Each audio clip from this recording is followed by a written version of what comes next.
Hello everybody, my name's James. I'm an outreach facilitator for the Humber Outreach Programme, and today I'm going to be presenting to you a virtual hop short of our session, Positive Thinking.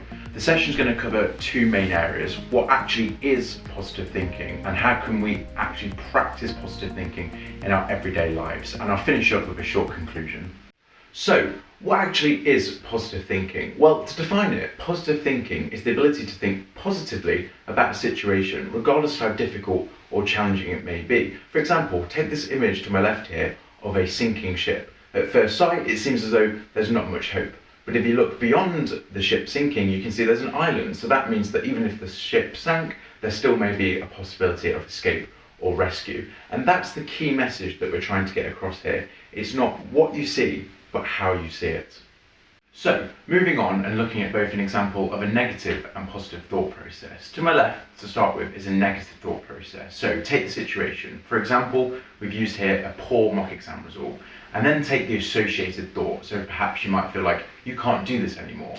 The emotion as a result of that might be worry, shame, perhaps humiliation, and then as a consequence, the behaviour may be procrastination, or you may even give up altogether entirely, and that will then mean that you probably fail that exam and perhaps also fail those mock exam results as well. But how about we flip that and then look at what a positive mindset might be and then a positive process. So take that poor mock exam result again, then take the associated thought. So you may be like, oh, how now I know exactly where my weaknesses are so I can work on them.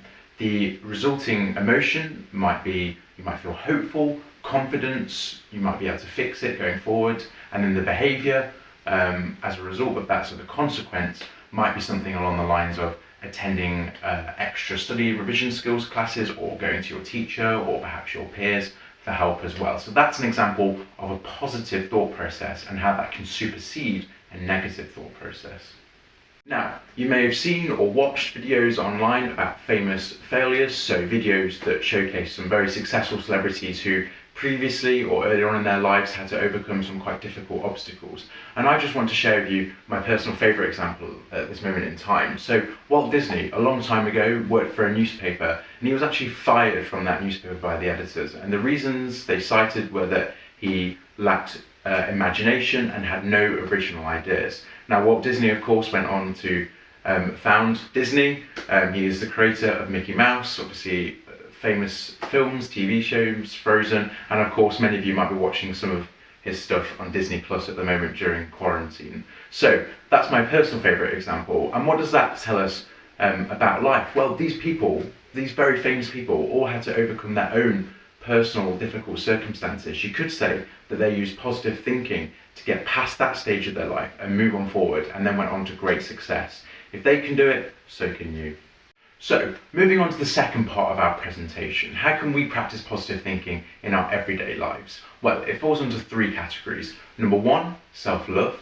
Number two, kindness. And number three, body language. So what does each one entail? Well, self-love. For example, you could keep a positivity journal where you write down one nice or good thing that happens to you each day, and that might be good to look back on in the future. We can practice healthy eating, so making sure that we eat 5 fruit and veg a day, and of course, consume plenty of water too. It might mean that you decide not to judge yourself against others. So for example, at the moment we might be spending more time scrolling through social media and seeing all the fantastic things other people are doing, but we shouldn't judge ourselves against them. Instead, you should be the only judge of your life and what you want to do. And then don't blame yourself either. It's okay to have cheat days. It's okay to eat a takeaway or eat a little bit unhealthily for a day as well. Don't judge yourself against others, and forgive yourself too.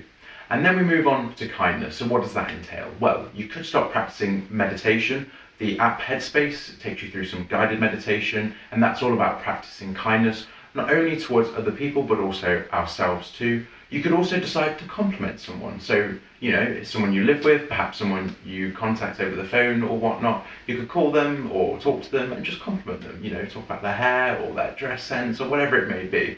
And then the final category, body language, my personal favourite. How we act and the way in which we conduct ourselves has a direct effect on our overall happiness. So if we choose to smile more, if we choose to use our hands to express our points, sit or stand with our shoulders upright, and we stand in an authoritative way, that is going to make you feel 100 times happier than if you decide to slouch or perhaps be a little bit moody around the house. So those three different areas, those three categories, can really help us facilitate a more positive, happier lifestyle and mindset.